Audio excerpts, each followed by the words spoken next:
Turf Talk with Drew Miller. On this week's episode of Tiger Turf Talk, we host the co-owner of Greens Pro, Mr. Paul Hurst. What a phenomenal episode with such a great person. He has so much to offer on insight into so many different things that are going on in the industry right now. With his company, again, being a distribution company with all products for golf courses, sports fields, municipalities, all these different spaces, he's able to connect with many different people with many different needs and understand how to properly meet those needs while, again, growing a brand that we all know and love throughout this industry with Greens Pro.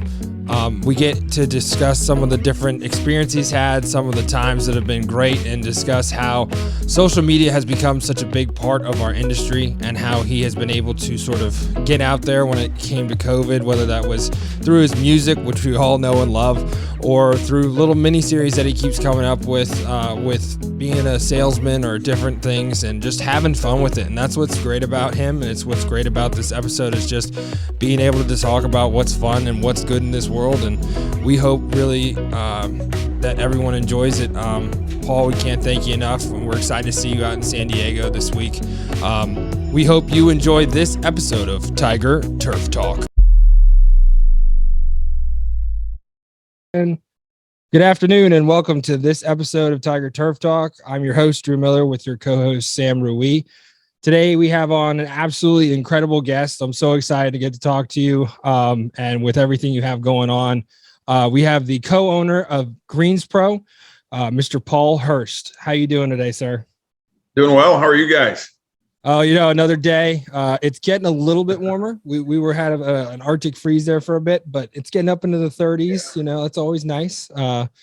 While cold for Virginia. Next week, heading out to San Diego. I'm excited for that. 70 degrees is nice, I know. Yeah, I'll see you out there. Yes, sir. I'm excited to meet you in person. It'll be fun. So I kind of want to just get started off. I mean, with businesses and everything, there's always that what if, like going into it and understanding sort of the pros versus cons and what you're doing. What was it for you that, again, back when you started it, what was Greens Pro sort of inception? Why did you guys pursue it? And how has it been for you to sort of develop your business and to pursue this opportunity? Well, 12 years ago is when we started Greens Pro. I had been trained and went to college to be a golf course superintendent. So I had spent almost 20 years working on a golf course. But the guys that used to sell to me at the golf course had kind of an idea that they wanted to start a supply company. And I had an excellent job with a country club here in Belleville, Illinois, called St. Clair Country Club. Very happy, difficult job, as you guys well know, but the opportunity to own a business 12 years ago was really the main reason I left. I don't know if I would have left just to work for another company, but the chance to own a business, I've definitely tried a few businesses along the way, so I was certainly had the ability to take that risk. I tell the story, we lied to the bank, told them we were building a pool, and I ended up throwing that money in to be a partner at Greens Pro. I like that. The pool. Yeah. We'll make sure we're all covered, right? Yeah. Hey, you got to roll the dice if you're gonna try to be successful at some things sometimes. So, can you discuss 12 years ago what your concerns were with starting it and what the ultimate goals for the company were? Right. It's a great question, Sam, because it's kind of hard to start a distribution business that provides golf course protectants, fertilizers, because we didn't have anything to sell.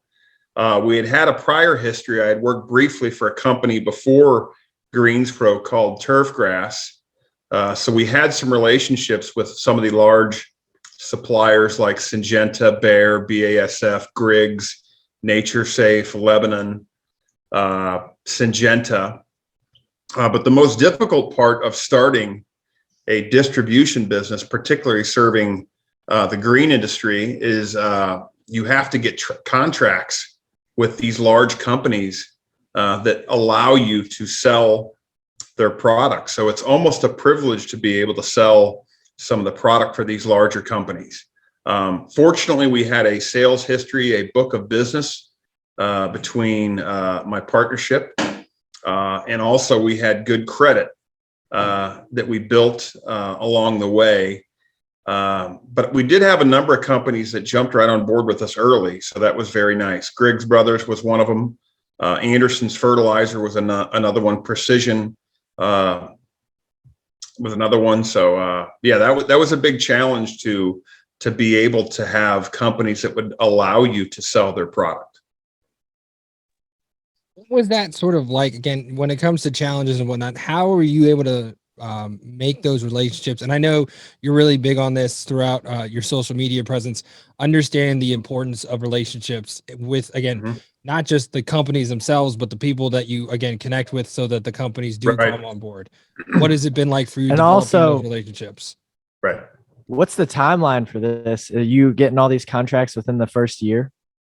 Contracts came a year after we got started. And I mean, to be a full-fledged distributor, that took about a year, and that had a lot to do with, were we going to be able to get the business to cross over from Turfgrass to Greens Pro?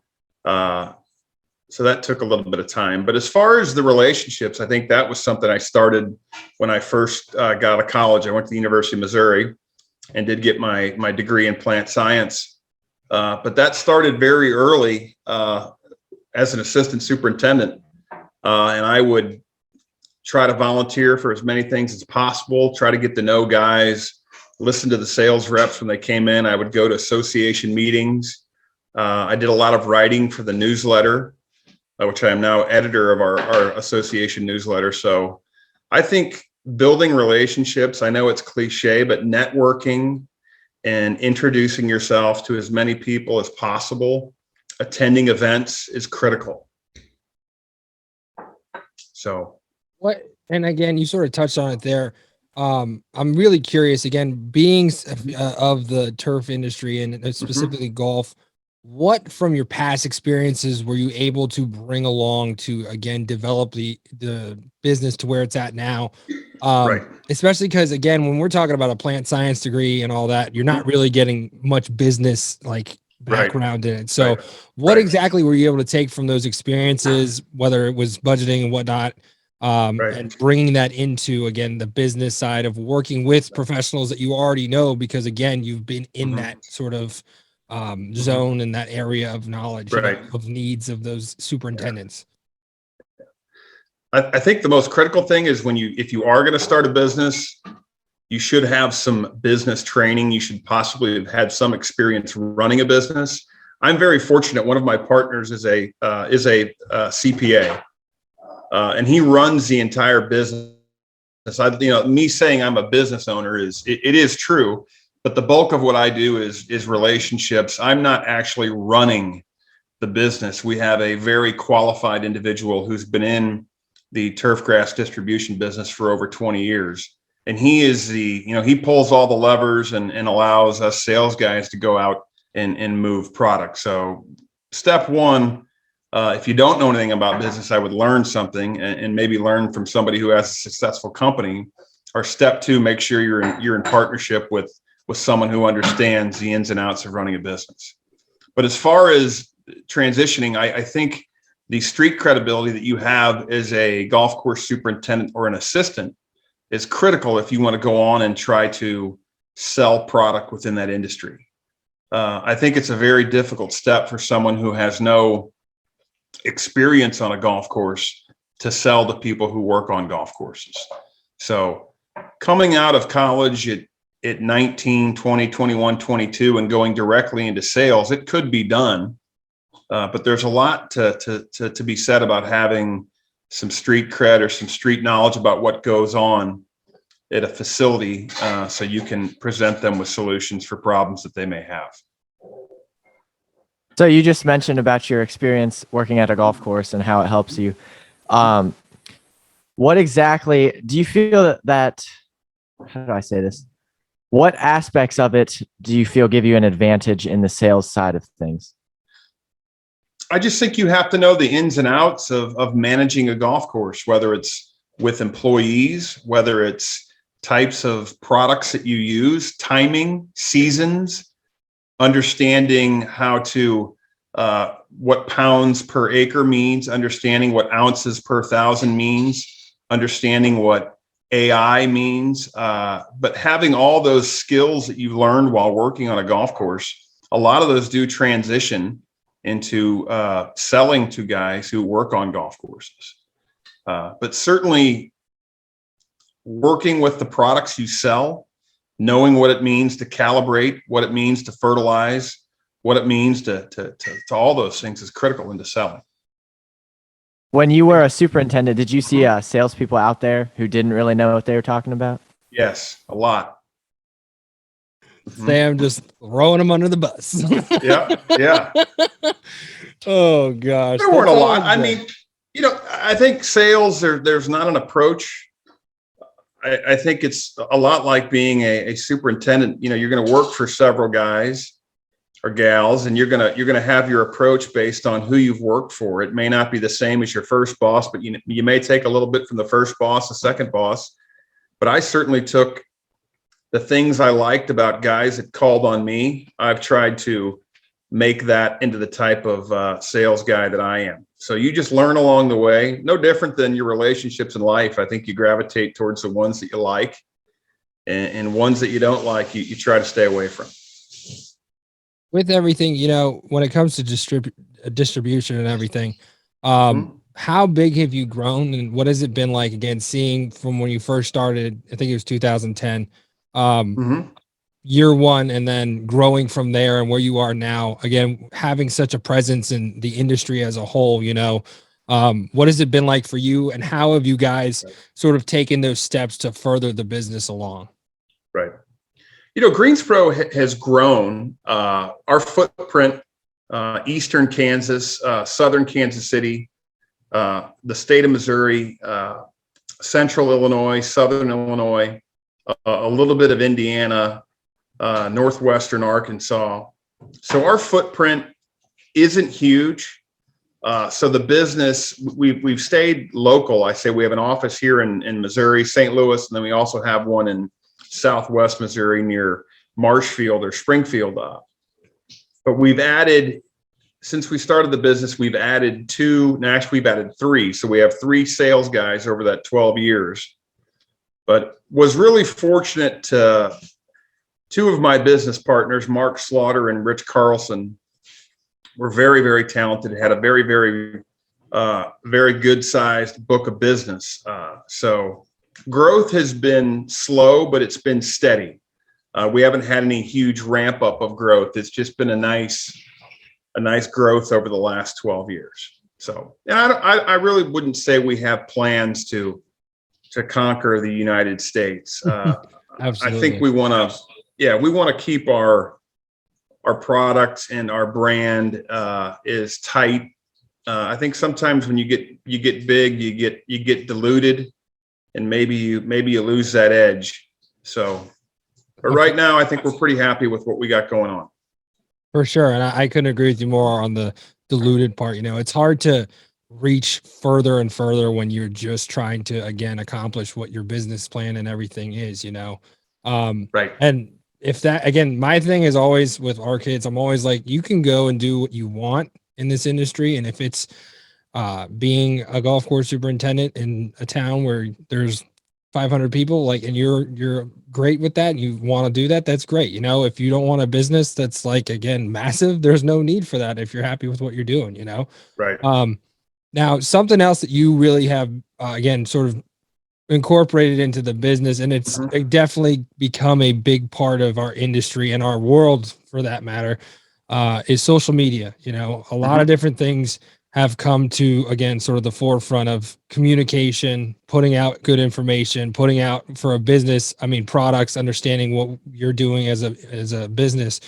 What has it been like for you becoming a part of, again, such a big part of our industry? And again, I think I was reading you're number 14th on the influencer list, if that's correct. I think it was 19, but my fault. We'll It's make it 14th. We're switching Yeah. it up. We'll let them know.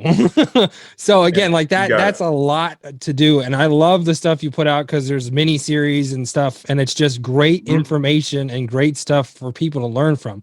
What has that Right. been like for you to your inspiration to do that? You know, it's such a great thing that a lot of people benefit from. Right. That's kind of new. I've really only been doing that since COVID. So that'd be, I guess we're working on 2 years right That's the now. part that's crazy. It's 2 years already. Yeah. It's 2 years. So, my wife and I started doing the music videos. We did 50 at the lockdown, and that's probably where it got started. And it was just kind of a random thing that was encouraged by one of my business partners. Actually, the CFO, Jeff Baxter, suggested we do that. And we did it. And I guess back then I thought it was kind of well received, but I had no idea that it was as well received as it was. So that was the music part, which Christy and I still do. We play a ton of music still. We're actually going to be in San Diego playing music, which is cool. That's awesome. But the sales video part, which has been out of control and a ton of fun, I was inspired by I have to be careful saying this. I was inspired. I had watched another company do a sales video, and it was very cliche, and it was, hey, buy my stuff. Yeah. This is why my stuff is so well. And that hard sell approach for me is really kind of a turnoff, even when I was buying products. So I wanted to kind of poke fun at myself.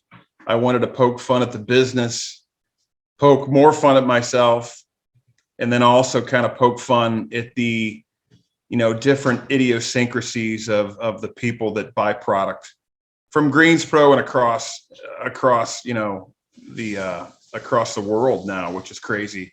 And I got to throw in the hat thing. I got to give Brian Grill, Turf Beard. I kind of stole his idea. I didn't steal it. I just kind of, It's a common ran idea. It's a with the common hat idea. thing. No So, theft was occurring. Yeah. So, but no, that social media thing has been, it all kind of culminated in South Carolina this fall, where Christy and I had developed all these relationships with these people through Twitter, which I really thought were just fake. Not even fake, but just kind of, I don't know, kind of surface relationships. And then sure enough, we all get to South Carolina, and it was like a high school reunion. It was crazy. So anyway, That's fortunately, yeah. Sorry, Go that's ahead. what's crazy about the industry. It's just kind of like that. So sorry to interrupt. Yeah, no, I've been very fortunate. The trolls and the criticism and the shots have been very limited. So as with starting a business and social media, there's always a risk, right? So What has your 2021 been like since fertilizer and seed have been so scarce? And how have you overcome that as a distributor?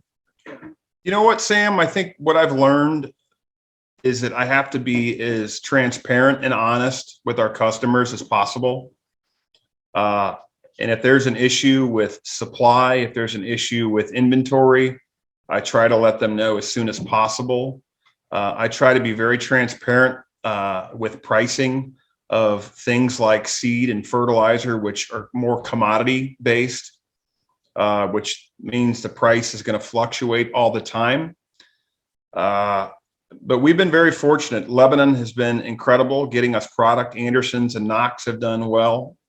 So we've been very blessed to not have a surplus of those products, which is actually good business, but have the right amount. So, we got our seed a little late this fall, but it worked out fine. We still got a little bit of fescue in the barn, a little bit of ryegrass. And then this spring, there's been some real fluctuations in the price of urea, which has made pricing fertilizer difficult this spring. I'm gonna ask, how has that been for you? I mean, when it comes to pricing and again meeting the needs of the customers, how has it been received? Again, sort of obviously you can't buy a product and sell for less, obviously, hopefully people understand that, Right. when it comes to Right. demand and everything. What has that been like Right. again with the relationships you've created and your Mhm. customers and everything? What has it been to again, hey, I need you to understand we're fluctuating with the market and everything. This is sort of what's happening. What has Mhm. that been like for you? And again, creating that again positive environment in such a time where things are Right. changing Right. all the time. Like you said, it's been up and down with urea and whatnot. Mhm. Mhm. Yeah, I think a couple things have happened with guys' budgets. I think there's line items, and if a guy has $5,000 for seed, he's going to spend that 5,000 whether it's on 80 bags or whether it's on 40. So that's something I found out that happened this fall. I wasn't having guys necessarily buy more; they were just spending and buying what they could. At the same time, this spring especially, these golf courses, country clubs, athletic fields, universities, park districts have had really, really good years. And they've been very open and active with making sure that they are getting the products that they need. And I think they understand, I think everybody understands that things are just a little bit more expensive right now. But fortunately to this point, people have been very, very understanding. And I don't think they're going to sacrifice, you know, on some of these things. And that was leading into my next question was Uh-huh. with everything. I mean, COVID obviously is awful. It's still here. I always make sure I say that because I don't want people to be like, "Oh, you're saying Right. it's not here." Right. But golf courses, I mean, it was a boom when it came to Mhm. the amount of play, the amount of needs. I mean, obviously, budgets probably went up a smidge because obviously you have more money because of the play, right? Was there an Right. influx of sort of again purchasing orders and whatnot? And again, a lot of people think that the seed shortage and all that is caused by COVID, which from what Mhm. I've understood it was happening beforehand because of, again, Mhm. obviously the droughts and the wildfires and Right. on the west Mhm. coast. What has that Right. been like, and have you seen sort of an influx, and do you see it coming back down or staying up? Or sorry if that doesn't make sense, No, but no, yeah. no, it makes total sense. There hasn't been, I wouldn't say that the growth of golf or the popularity of golf has equated to more sales for Greens Pro or any other supply company.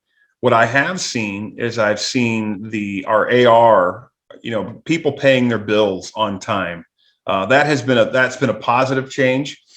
Uh, I think I've seen more golf courses invest in bunkers, equipment, uh, tennis courts, paddleball courts, updates to the dining room.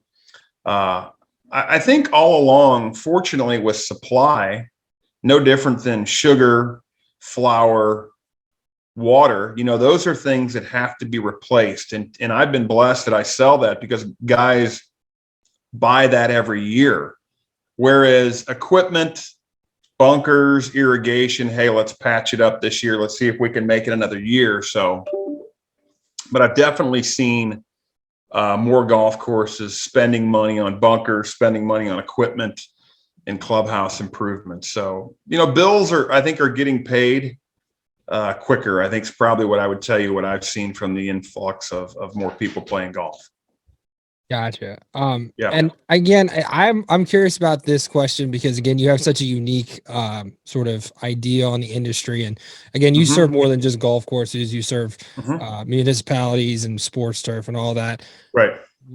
Overarching again, sort of everyone in turf grass. What do you see Mm-hmm. sort of the state of the industry and where we're going here in the next maybe decade, moving forward? Whether that's again needs of superintendents, whether that's Right. the pay, whatever sort of overarching concept of the industry, not just again selling products, but the people that you sort of serve in Mm-hmm. this industry and in this Right. space.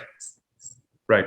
I think the overwhelming topic that guys bring up to me on a daily basis is labor and the need for skilled labor, the need for educated labor, the need for all kinds of labor. I mean, guys that are on the crew, whether it's college students, whether it's retired folks.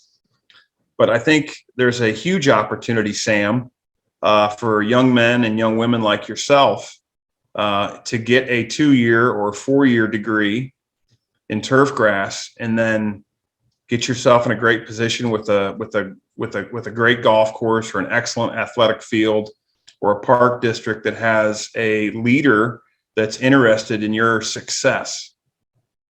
And I'm hearing that the availability of internships, the number of assistant superintendent jobs that are available. There's 2 superintendent jobs here in St. Louis right now that are good paying jobs. And I mean, good by probably $75,000 a year to start. So I think that's the biggest crisis that the industry is facing right now is labor in general, highly skilled labor. And also I would say, entry level labor as well.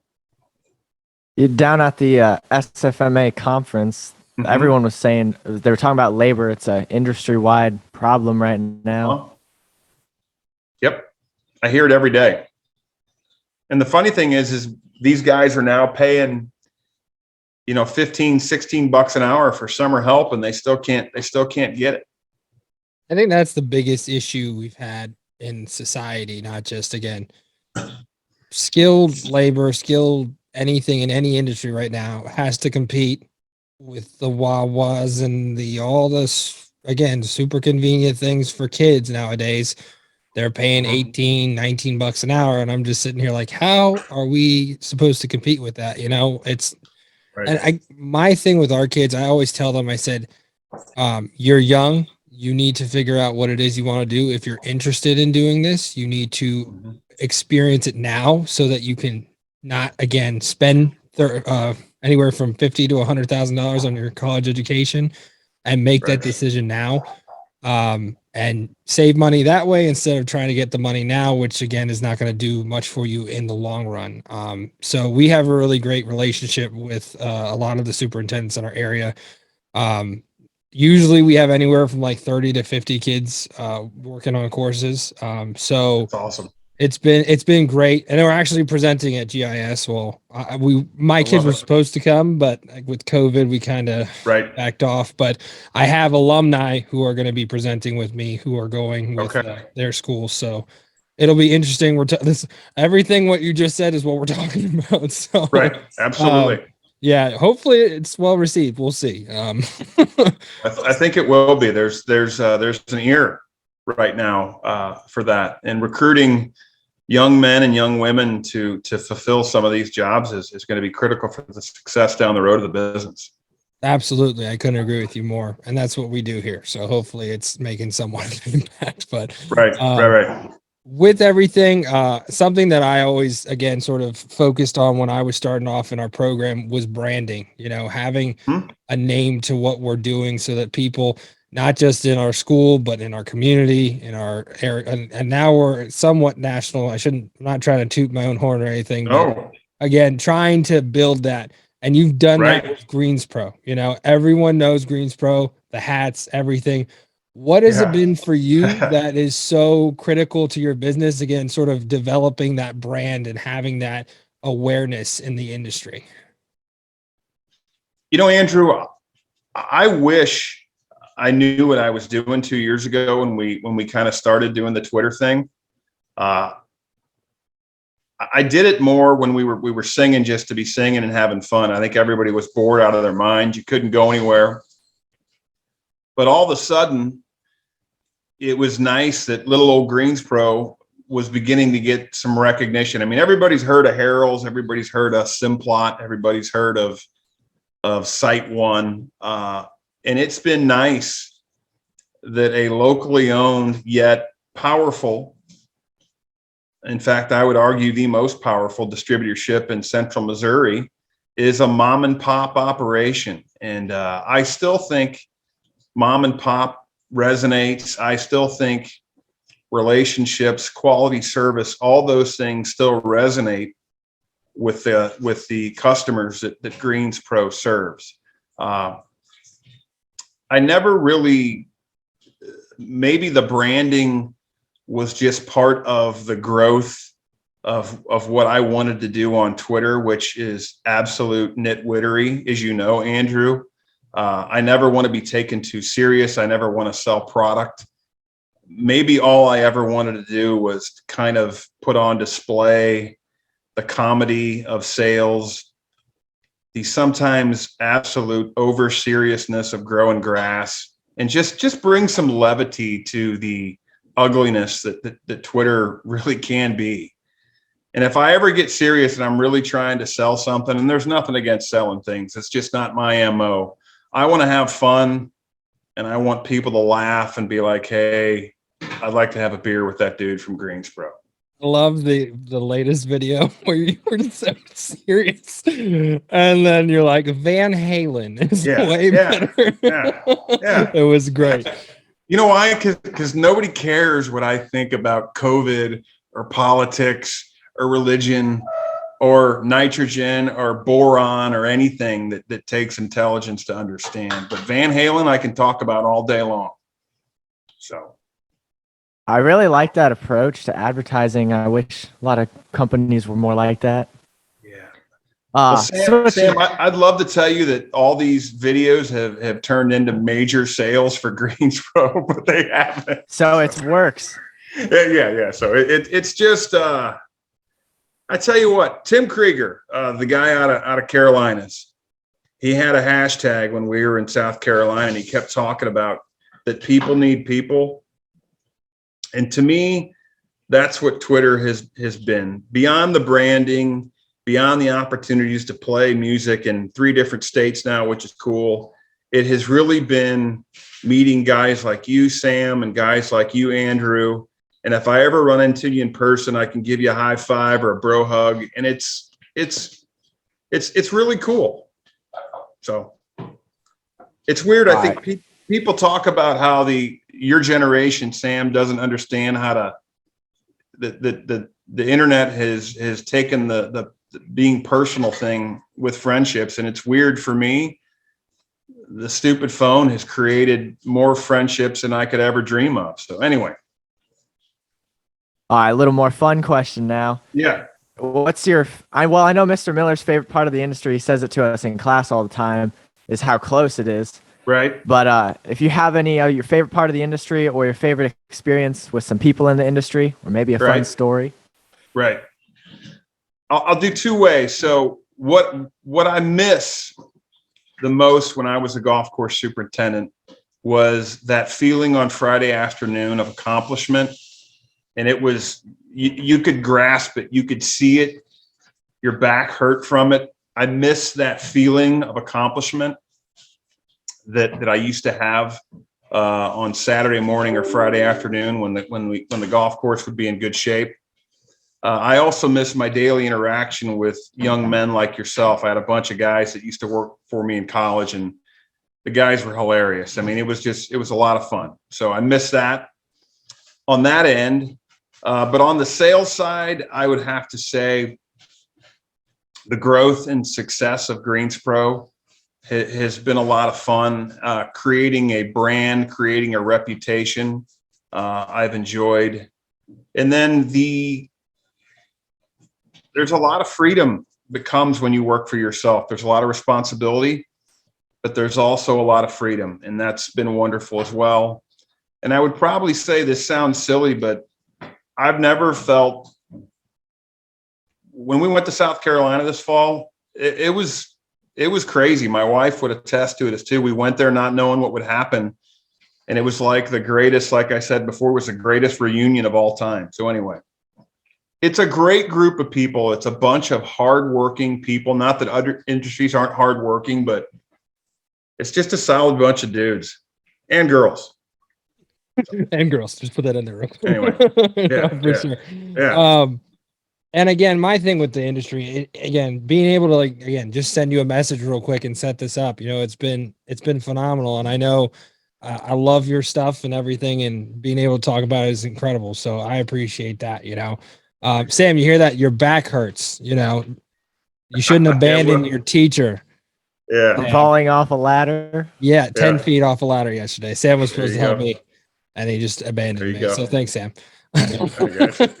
All the stories are fun too. I will say that. You bet. Yeah, for sure. Something else that I'm really interested in, again, a common theme Yeah. through your content, and we talked a little bit about this, but the relationship and the role it plays in work. And you were talking about being able to go down and just sort of having that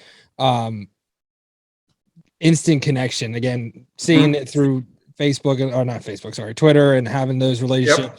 What has it been like for you to, again, have the relationships go beyond just the business? You know, how important has that been for you as, again, a business owner, and being able to say, hey, this isn't just about business. I consider a friend and everything along those lines. Right. Because again, I'm sure you've had that. And if I'm wrong, I apologize, but you've had those moments with people. And what has that meant to you? Yeah.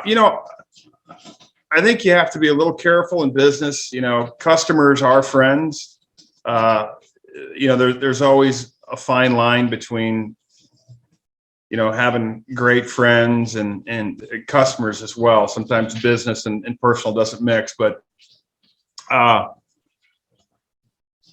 been in St. Louis for 25 years. So I know a lot of these guys when I was a superintendent and also now owning the business. So I have a ton of great relationship with those guys. I think one of the things that I probably haven't said, Sam, is, I think I said it earlier, getting involved with your local association, volunteering for the work that nobody else wants to do, editing a newsletter, writing articles, being on a committee. Those are some ways that I was able to develop relationships over years, over a lifetime. And I think those are critical to do. As far as Twitter relationships, if you want to call them that, I think those guys have been, more on the friend level, because there's no obligation by them to, hey, Paul, send me a couple bags of fertilizer. Hey man, get me some defoamer. So I actually have a group thread with a bunch of guys that talking about life, raising kids, about work, and hell, two of them are doctors. So it's fun. It's fun to do that. So I've been lucky. I've been able to parlay the Twitter nonsense into what I would call impactful friendships at this point. So absolutely. So another big thing about the Twitter, and you spoke to it at the beginning of COVID, you're a musician. What was sort of the driving force with all that, and how have you sort of seen that been playing a role in what you do? And Sam is a musician as well, so I'm sure he has some questions about that. So yeah.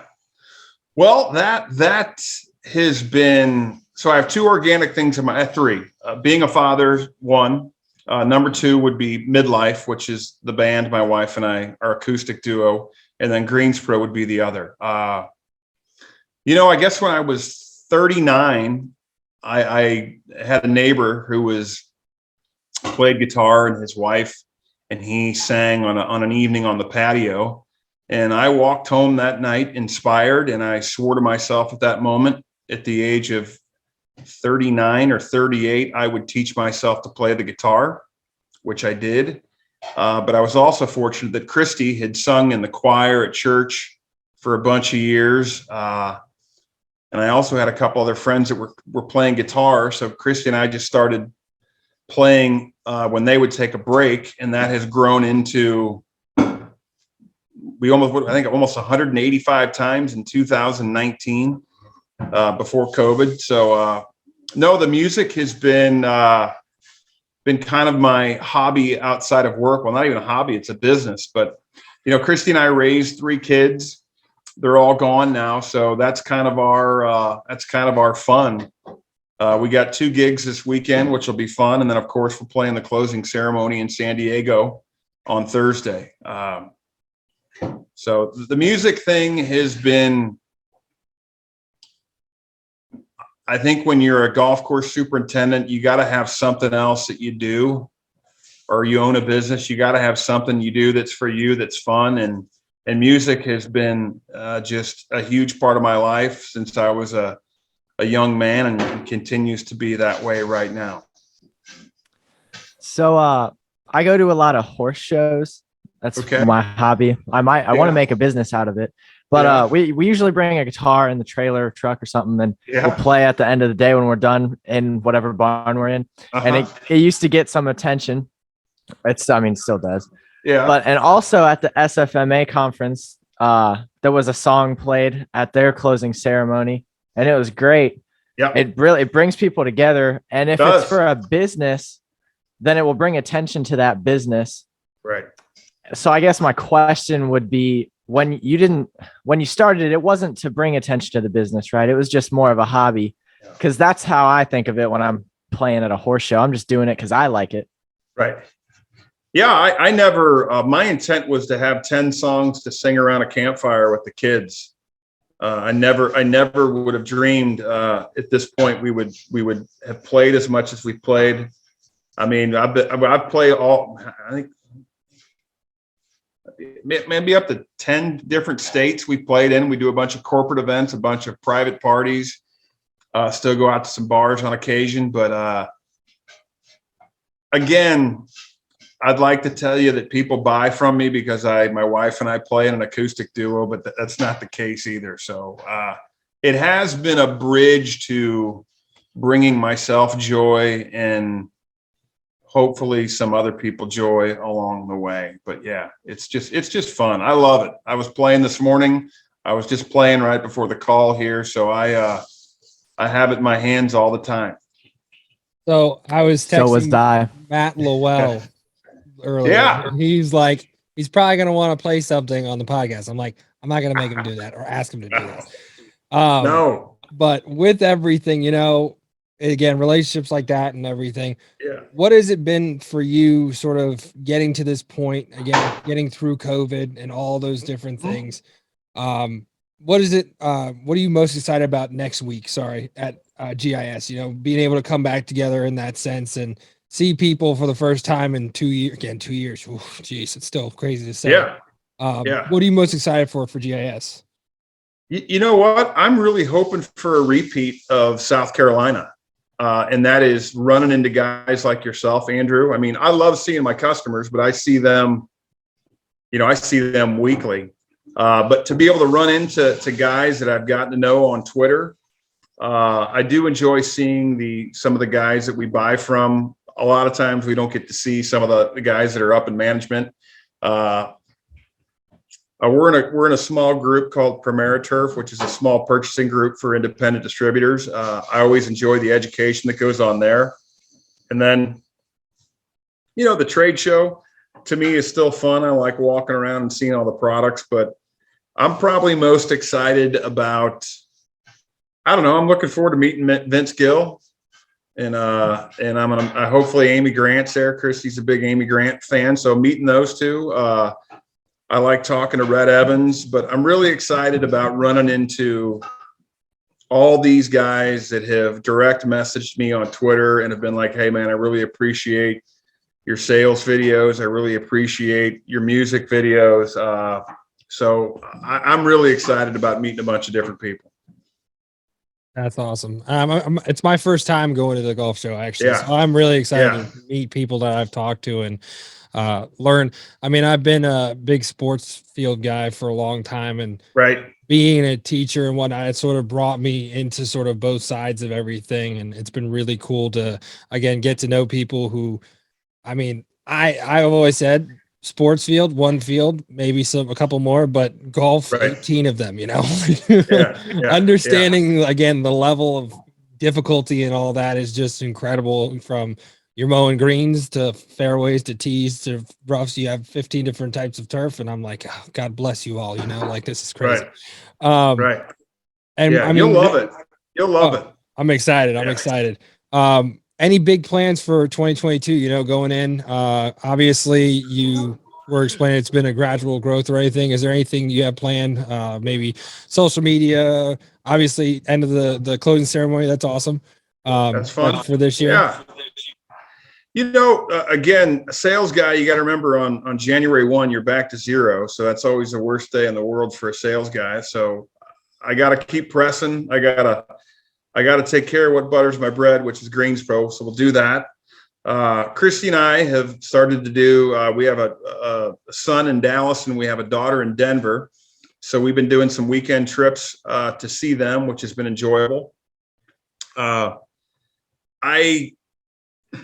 far as the social media, there's a pressure, which there shouldn't be, but now I've developed this pressure that Saturday morning, I gotta come up with something that people enjoy, that they think is funny. So I don't know how long I can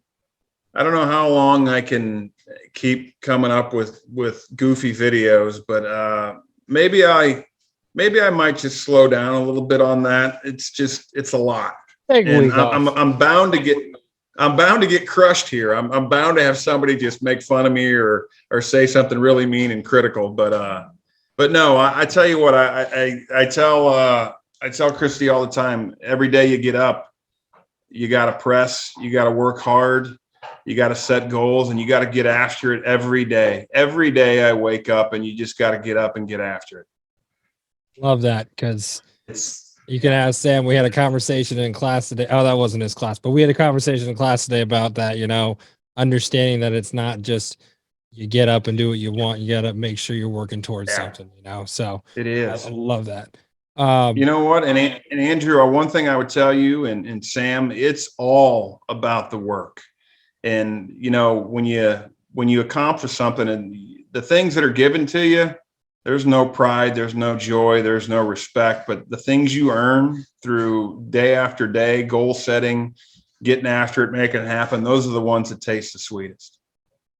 Couldn't agree with you more on that. We had I worked at Virginia Tech, and there was a sign right. Walk in. I'm trying to remember the full quote, but it's was Eric Irvin out there with you? Sorry? Eric Irvin. Dr. Irvin was my professor. Yeah. I think his last class before he went to Delaware. So yeah, Dr. Irvin was my professor and advisor. There you go. All right. Great guy. I haven't talked to him in a while. That's something I probably should do. Maybe he'll be out there. I never know. Yeah. With everything, we put it was we the willing helped the ungrateful do the impossible. Just that sort of has resonated with me through all of it. As a sports field manager, as a golf course superintendent, you're doing all these things that no one recognizes. They show up. I'm ready to play golf. Guess what? I don't care how I got ready. I'm just playing, I don't. It's just so many things that people don't understand. And I feel like that's sort of our mission as our program is making people aware of it, having pride in our field, having pride in our community, providing an opportunity, and one of my big things, and it's been a top of the discussion with a lot of people, is we're making memories for people, right. The bottom of the seventh last year, it's not a good memory, but they gave up a grand slam to losing the state semis at our field. Again, moments like that where memories are possible because of our kids' work. So I try and make sure that they're aware of that when they get tired or when they're like, a Miller, make us stop, please. Those moments. Absolutely. We sort of wrap it up on these last two questions on our podcast. If there was something you wish you knew when you first started, not to make things easier or anything like that, just something you wish you knew, what would that thing be and why?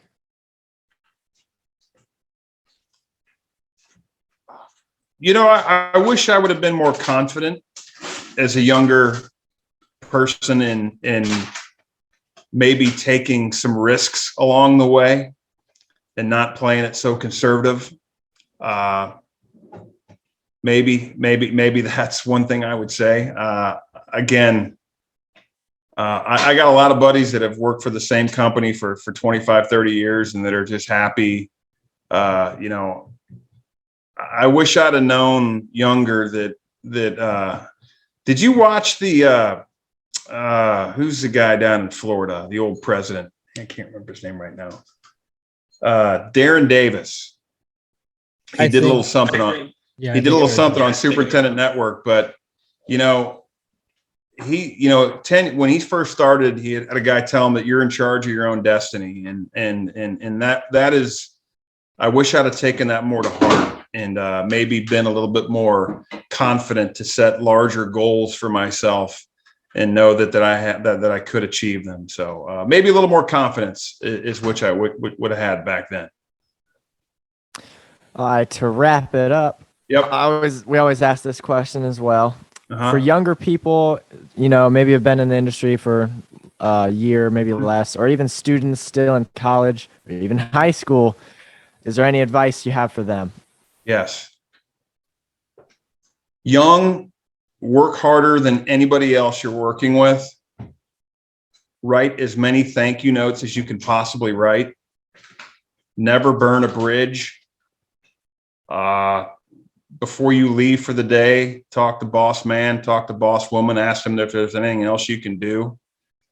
Take notes, read. And then any committee you can get involved with, any way you can network, meet people. Just if you're going to go into a business, if you're going to go into an industry, go all in. Well, that's good advice. Those are the things that work for me. Oh, 100%. And this day and age, I've talked about it with a few people. Kids really are misunderstood, and we talk about COVID having an impact on the world. I feel like this is the group that has been impacted the most. Right. With the loss of time, the loss of development, it's been hard for them, and understanding their needs in the sense of where we're at and where we need to be. So it's been a crazy time, especially for education and whatnot. But that speaks volumes to what, again, kids need to hear. And I really do appreciate that. I want to thank you so much for taking the time. It was great to have you on, and we really appreciate everything. And I'll look you up when maybe I'll see you on the trade show floor on Wednesday or. Yeah, it's Wednesday at 10:30 a.m. at HH something. It's on the trade show floor on the end. Okay. Yeah. So I'll let you know. I'll probably come see you before then. I'm sure I'm meeting up with Matt a couple times, so maybe I'll see you around there. So yeah. You got it. And then Sam, you listen to Andrew and keep getting after it. Yes, will do. Nice to meet you. All right, guys. Be well.